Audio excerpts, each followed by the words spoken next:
Today I'm with Kun Don Prathan, the senior nation expert on the southern part of Thailand. Welcome, Kun Don. Thank you. Well, regarding the insurgency in the southern part of Thailand, what is the situation right now? Well, for the past 4 months, we have seen some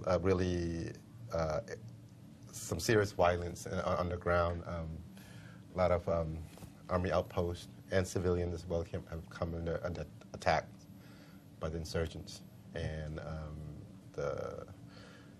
it's not getting any better. Right. So what does this wave of insurgency, how is it different from the old generation? Compared to the previous generation that went down in the early 90s, this generation is very decentralized. They're very organic.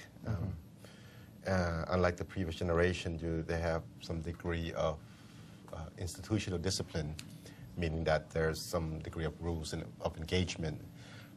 The same thing cannot be said about this generation because they don't have that kind of institution, organizations that they fall under. Like in the old days, we have a lot of groups like PULO, BRN, BIPP, GMIP. Now, after the 90s, in the 90s, they went under. The military wing went under. Since 2001, what we have seen is a new generation of Malay Muslim separatists who've taken up arms against the state. And essentially, basically, there's a gap, a generation gap, as well as a gap in terms of ideas and approaches between the old guards and the new generation. Well, the old guards were in the 60s. Well, the first group, they surfaced in the late 60s. Late 60s. But didn't really go down until the early 90s, militarily. Right. And so after they went down, many of the leaders went into exile or resided in neighboring countries, and some in Europe, like Sweden. Many live in Malaysia, Indonesia. And so that explained why, since for the past 7-8 years, some of the Thai officials have reached out to neighboring countries to help facilitate some of the secret meetings with the old guard. The whole idea is to get the old guard into the fold, into the picture, and so they can talk to the new generation and talk some sense to them. At least try to bring them to some sort of a peace process or a peace dialogue. So has the government position changed in terms of talking with this separatists in Pattani, Malay? Well, this government and the previous government doesn't have a policy on that because because it's unconstitutional, it's illegal, basically. Right. But having said that, the Thai authorities, military and civilian, mostly military, have been talking to the separatists since mid-70s in Mid-East countries. But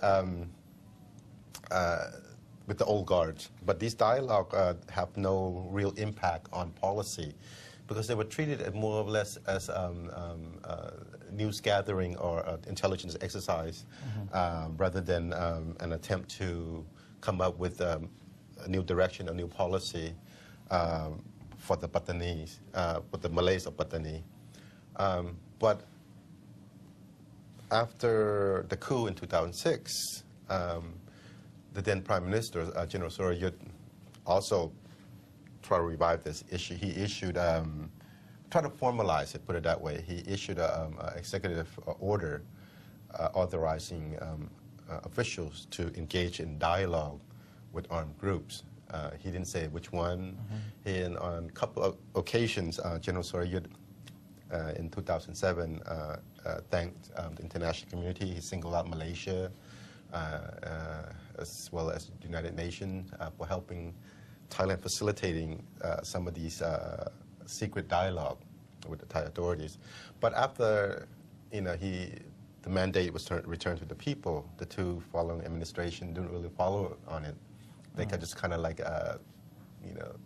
they didn't put, it was kind of bogged down with the yellow shirt and the red shirt mess, so. That's right. But this administration made the South, the Deep South, one of its priority, So how would you judge the different administration approaches at the difference on the policy? Well, there was some optimism at first with this administration. You know, the idea of bringing back civilian supremacy to the Deep South and all that.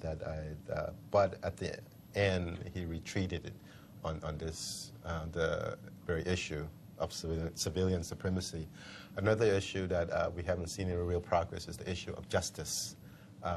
Justice for the people, for the victims on both sides, the Buddhist and the Muslim, and Malay Muslim, especially Malay Muslim suspect imams and leaders who have died under custody, right. While under custody of the government officials. We haven't really seen any progress on that. This administration relied heavily on the bureaucrats to push through their initiative, their programs. But if we agree that this conflict is essentially about Thailand nation statehood, it's about the construct of Thai nation state construct, and the refusal of the Patani Malay to buy into that construct because they embrace a different narrative than the Thai state. You know, they have their own heroes, history, heroine, the myth, you know, the legends, and which is completely different set from the Thai state. If we agreed on that, then the violence down there is basically an extension of that failed negotiation between the state and the Patani Malay. In my opinion, the only way out is to negotiate this narrative, to negotiate this space, the same way that you know, that other ethnic minorities in this country, you know, negotiate and establish what we call a comfort level between the state and its minority. And with the Thai state and the Patani Malay, we haven't seen that comfort. We haven't reached that comfort level yet, and I don't really know if and when we will reach that. But to do that, I think any administration or every administration would have to go beyond the bureaucratic means. And for this administration, I haven't seen that. The creativity to go beyond that means. Right, yeah, you have to think outside of the box, you know. You can't just rely on the bureaucrats to do this, you know, restructuring of SBPAC, the Southern Border Provinces Administrative Center. I think you have to go beyond that, you know, to come up with something that really hit at the heart of this narrative. You know, that basically define the Patani Malay, who they are, why they're different, why don't they embrace, you know, the Thai state constructed identity or the Thai state narrative. Right, I see. So for the past 4 months, it has been severe brutality over there. What is the future trend? I don't think it's, you know, it comes and goes, this kind of thing. It's really hard to map the security situation down south because the cells are very organic, you know, they're very decentralized. But that doesn't mean that they don't have a shared, they don't have a network. They do have a network, but the decision to hit or to carry out attacks are carried out at the local level. Now, every now and then they meet with the old guards who basically since 2004 are trying to convince the international community, the Thai state, that they're also a mediator. They can mediate with the new generation, right? And that at the same time, some present themselves as stakeholder as well. I'm not really sure you could be both. You can be a mediator and a stakeholder at the same time. It's a bit of a conflict of interest, in my opinion.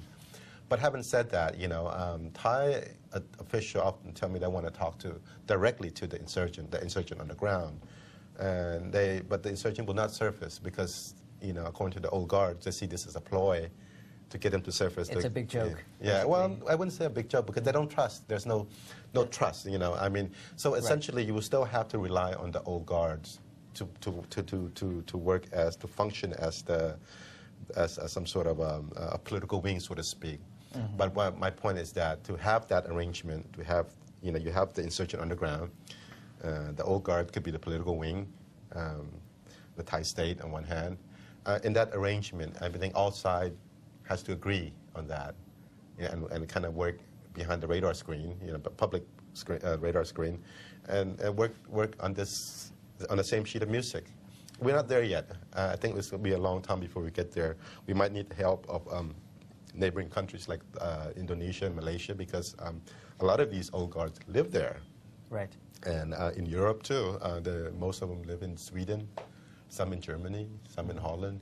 So it requires a lot of people, a lot of parties, a lot of stakeholders to come together with that. Will ASEAN integration help on this matter? No, it's not an ASEAN issue at all. If anything, it's but people, Malay or Patani, see themselves as part of the Malay civilization.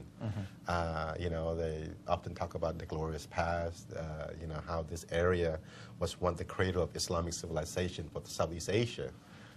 And when I say Malay-speaking world, I'm talking about from southern Thailand, from say Janat, south of Hat Yai, all the way to Mindanao in the Philippines.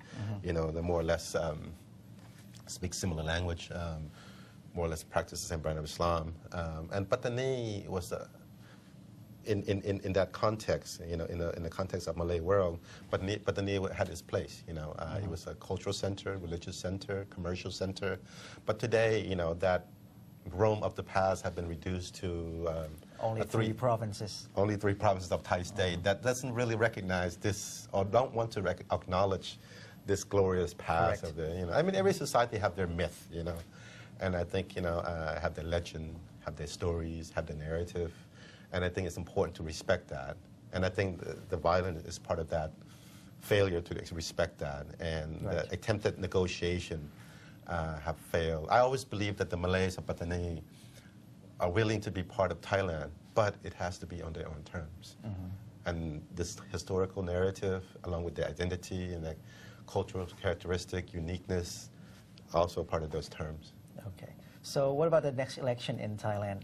Are they going to use this issue as a part of their promotional campaign?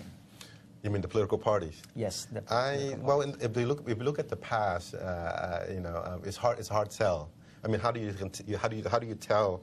sell this to the rest of the country, the 73 provinces, that we have a group of people who doesn't really embrace our nation statehood or Kwangpen Thai, the Thainess. It's a hard sell, so it explains why in the previous election it's never really part of the platform. But having said that, you have a group, the Pheu Thai MP, Pheu Thai Party, are suggesting that we want to give some sort of autonomy. They call it Nakhon Patani, some sort of autonomy to the region. But my point here is that, there are other real issues at hand. My interaction, talking to the people in the south. I live in Yala, and talking to the local community, and they're more concerned about the real issue. Not just the colorful ads. Well, exactly. They're more concerned with meat and potato, or rice and fish in this. That's right. The real issue, stuff like social mobility, whereas the education for their children, security, equality, and justice. These are real issue for them, not whether their boss is going to be a Buddhist or a Malay, or whether the district chief or the governor is going to be Malay. I think these are the real issues that have to be addressed, because if autonomous, what does it guarantee? It doesn't really guarantee anything, except the very possibility that the head will be switched from, say, a Thai Buddhist to a Malay Muslim. Well, that's all for our talk today. Thank you, Kun Don, very much for being with us today. ขอบคุณครับ